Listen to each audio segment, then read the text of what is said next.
रसानां छन्दसामपि मङ्गलानां च कैतारो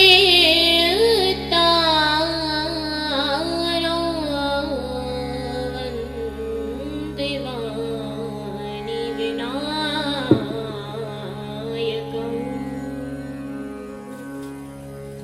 भक्ति भक्त भगवंत गुरु चतुर्नाम वपुएक, इनके पद वंदन किए नासह वेद कले। अपने अपने घरन की सब काऊ को पी, तुम्हें पीर सब घरन की धन्य धन्य रघुवीर। राम कथा के रसिक तुम, भक्ति राजमति धीर, आय सुआसन विराजियो, तेज पुंज कपिवीर, तेज पुंज कपिवीर। सीतानाथ समारंभां, रामानन्दार्य मध्यमाम्, अस्मदाचार्य पर्यन्तां वन्दे श्री गुरु परम्पराम्।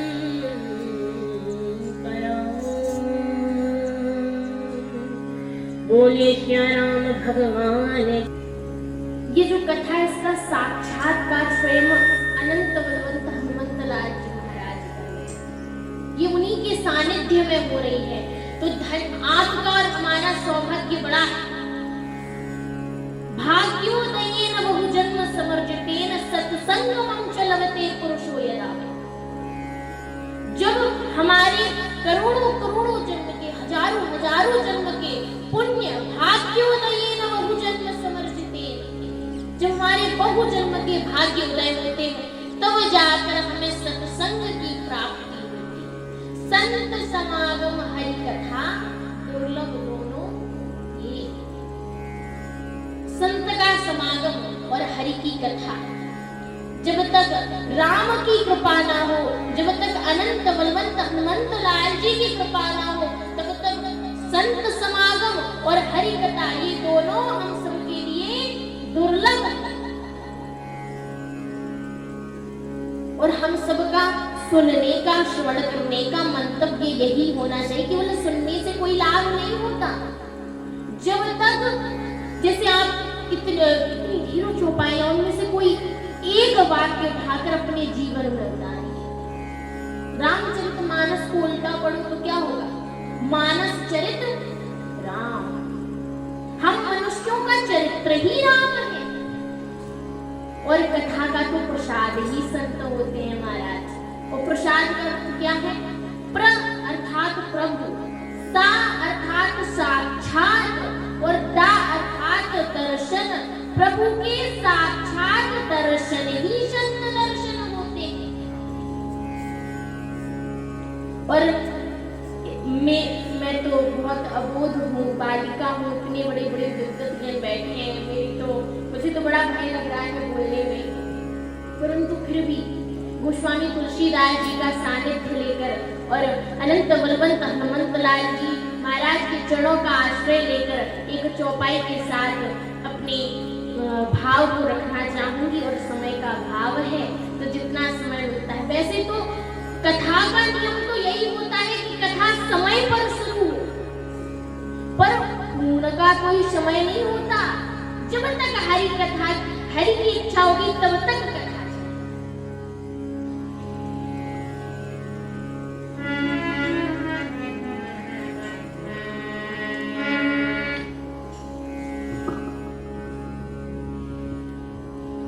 बड़े भाग्य मानुष तनु पावा, बड़े भाग्य मानुष तनु पावा, बड़े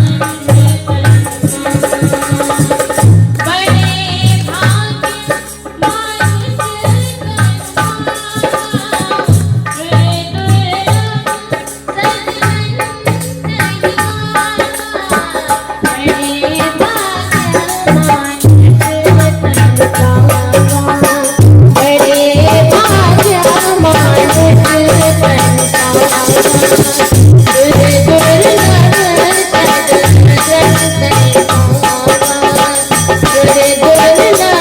सज्जन नहीं पावा, बड़े भाग्य शुर दुर्लभ सत ग्रंथि गावा।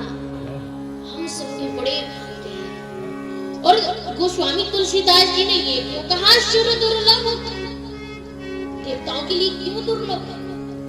देवता तो पूज्य होते हैं, हम सब उनकी पूजा करते हैं, आरती करते हैं, तो सुर दुर्लभ क्यों कहा? अच्छा एक बात बताइए, बड़ा कौन है, देवता या मनुष्य? महाराज आवाज तो दीजिए।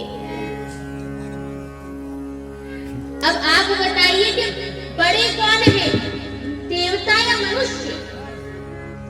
लेकिन कई बार ना, अब आप सब तो विद्वत जन हैं, पर कई बार मैंने कई जगह जाकर देखा तो पूछा कि ये बड़े कौन है, तो बोले दीदी जी आपको इतना नहीं पता, पूजा तो देवताओं की करते तो देवता बड़े हैं। महाराज ये लौकिक बुद्धि है, हम सब इस लोक में रहते हैं और अनंत बलवंत हनुमंत लाल जी के साथ भूत भावन महादेव भी इस कथा का साक्षात। हम लोग महाराज काल की गाल्व में बैठे हैं, काल का ग्रास बने, काल व्याल मुख ग्रास त्रास, काल व्याल मुख ग्रास त्रास।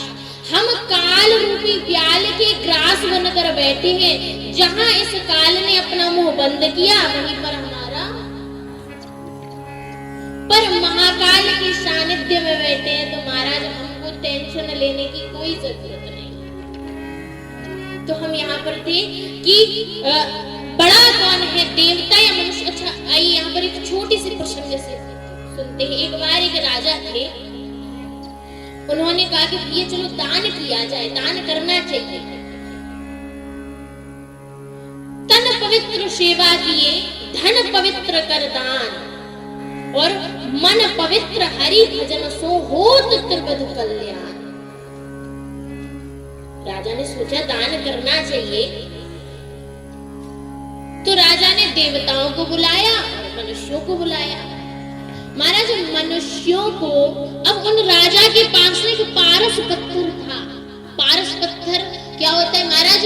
ये किसी लोहे की वस्तु से अगर पारस पत्थर का स्पर्श हो जाए तो वो लोहे की वस्तु स्वर्ण में परिवर्तित हो जाती। ये पारस पत्थर का महत्व है, शक्ति है। वही पारस पत्थर राजा के पास था, तो देवता आए और मनुष्य आए। तुम्हारा जब मनुष्यों को लोहे की वस्तुएं दे दी और जो देवता आए थे उन्हें स्वर्ण के दे दिए। उन्हें स्वर्ण चांदी दे दी। जो मनुष्य थे उन्हें लोहे की सामान दे दिए और जो देवता थे उन्हें चांदी दे दी। अब बेचारे मनुष्य बताओ, एक तो बुलाया, ऊपर से आदर भी ऐसा किया कि लोहे की वस्तु दे दी और देवताओं को चांदी दे दिया। शायद भैया अगली बार से नहीं आएंगे हम तो। अब महाराज आप ही बताइए, किसी के घर से निमंत्रण पत्र आया हो और कह रहे हैं, खूब विनती कर रहे हैं, भैया आना जरूर है, जरूर आना, भूल मत जाना। और आए तो पूछे भैया काय के लिए आए हो? महाराज ऐसा कोई करेगा तो अगली बार से आप क्या कहोगे? अगली बार से हम नहीं जाएंगे भैया। ऐसी मनुष्य सोच रहे हैं कि अब हम नहीं आएंगे दान लेने के लिए। तो चांदी लेकर देवता चले गए और लोहे के पात्र लेकर मनुष्य चले गए। फिर राजा ने अपने सैनिकों से कहा, अरे भाई मनुष्यों को बुलाकर लाओ लाओ जल्दी लाओ, कहीं दूर ना चले जाएं। सैनिक दौड़े दौड़े गए, अरे महाराज का आदेश हुआ है बुलाना पड़ेगा, और अगर नेक्स्ट भी देरी हो गई ना महाराज तो फिर हमारा नहीं पता कि हमारी तो खैर ही नहीं कि राजा हमारे साथ क्या करेंगे। तो महाराज सैनिक बेचारे दौड़े दौड़े दौड़े दौड़े गए, दौड़े दौड़े गए, अरे भैया तुमको हमारे महाराज ने बुलाया है, जल्दी जल्दी चलो। मनुष्यों ने भी कहा कि जाना चाहिए, राजा है महाराजा है, पता नहीं अगर हम मालूम नहीं गए तो आगे से खैर नहीं हमारी। मनुष्य आए, मनुष्य एक लाइन में खड़े हो गए महाराज, और जितने लोहे के पात्र थे राजा ने एक एक पात्र लिए, उनमें पारस पत्थर का स्पर्श कराया तो वो सोने के पात्र भी, वो लोहे के पात्र भी स्वर्ण में परिवर्तित हुए।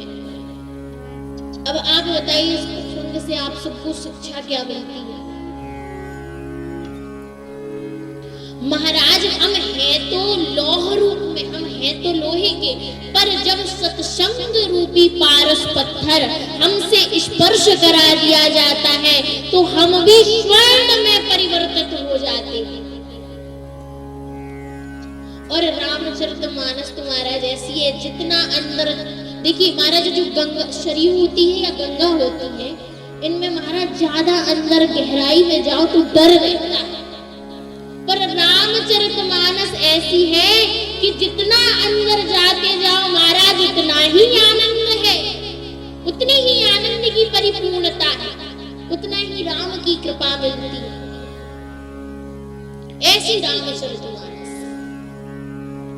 आइए समय का अभाव है तो इन्हीं बातों के साथ भगवत नाम संकीर्तन करके अपनी वाणी को विराम देते। सिया राम तुम्हारे चरणों में यदि प्यार किसी का हो जाए, सिया राम तुम्हारे चरणों में यदि प्यार किसी का हो जाए,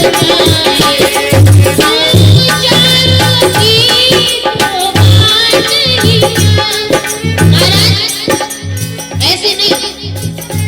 जब आप संकीर्तन में ताली सेवा करते हो ना महाराज, करवंदन करते हो, तो आपके भाग्य भी पलट जाते, तो ऊंची ऊंची तालियों की सेवा करते हुए। एक बार सभी लोग मेरे साथ कहेंगे, क्या कहना है? सिया राम तुम्हारे चरणों में यदि प्यार किसी का हो जाए, सिया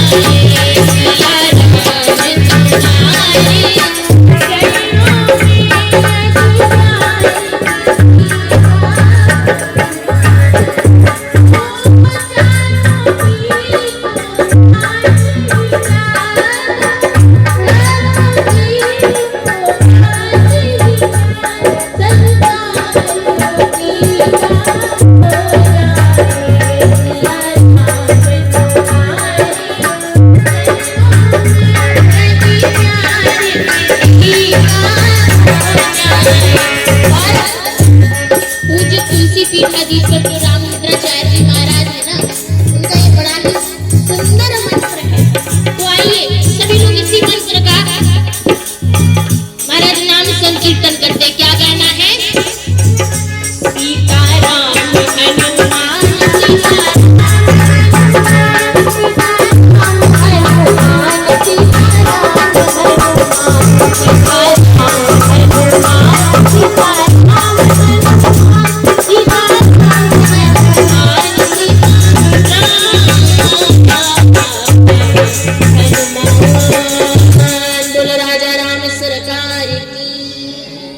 अनंत बलवंत हनुमंत लाल जी।